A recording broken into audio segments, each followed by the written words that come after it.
Hello guys! Hello Taurus! Welcome dito sa aking channel Taurus. Alamin natin kung ano ang energy message para sa lahat ng Taurus friends natin na nanonood sa ngayon. Ito ay general reading, so pwede kang makaresonate. Gamitin mo ang iyong intuition sa panonood.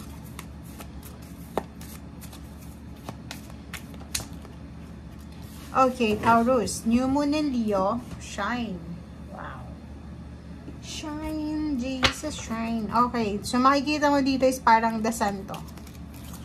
The sun card. Kasi mayroon ditong sunflower. Liwanag.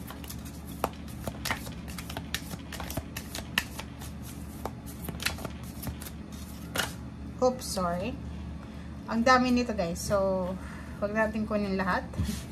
Dahil tumabas eh.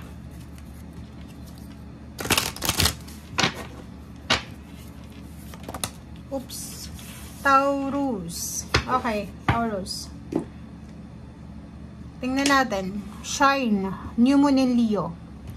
Magic Wand. Ace of Wands to guys. And focus your energy on one thing. Okay. Taurus.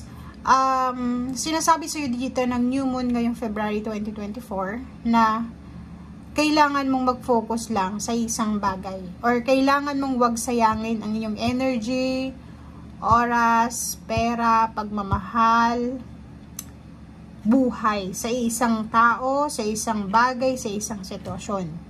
Kailangan nating buksan ang ating sarili sa lahat ng posibilidad and sa lahat ng oportunidad. So, kung makikita mo dito Taurus, dumaan na to sa readings mo for several months, diba? Sa nakaraang taon or nakaraang buwan, palaging pinagsasabihan tayo ng ating baraha na kailangan mong mag-focus lang sa isang bagay. Huwag nating pagsabay-sabayin yung mga bagay-bagay sa buhay natin. Like, pinagsasabay natin yung relationship, pag-aaral, relationship and like married life and pag-aaral, parang ganun. So, may mga tao na talagang kaya nilang i-multitasking ganun. Pero sa situation mo, sinasabi ng baraha, if ever estudyante ka, ang kailangan mong focus lang is mag-aral. Hindi ka dapat nakafocus na may kalibin ka, tapos may nag-aaral ka. Di ba? Parang ganun.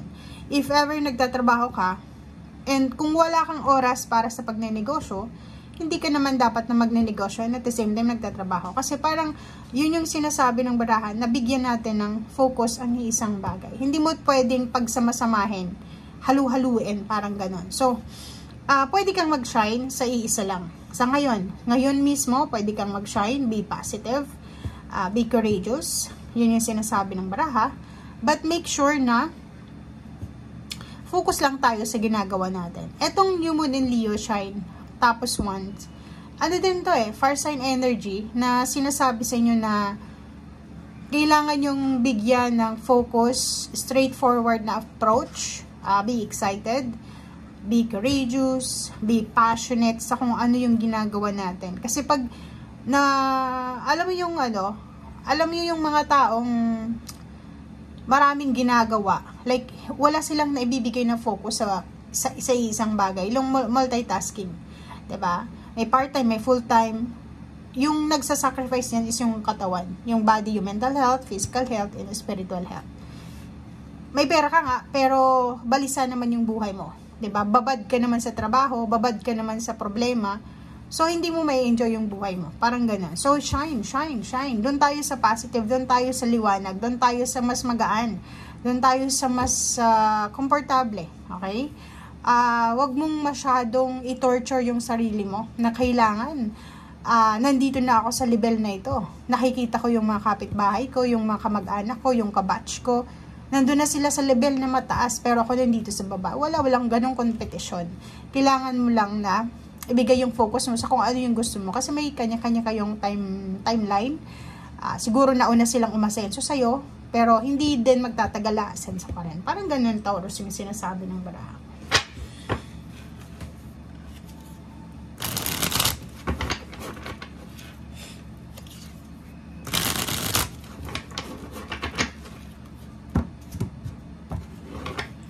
Okay.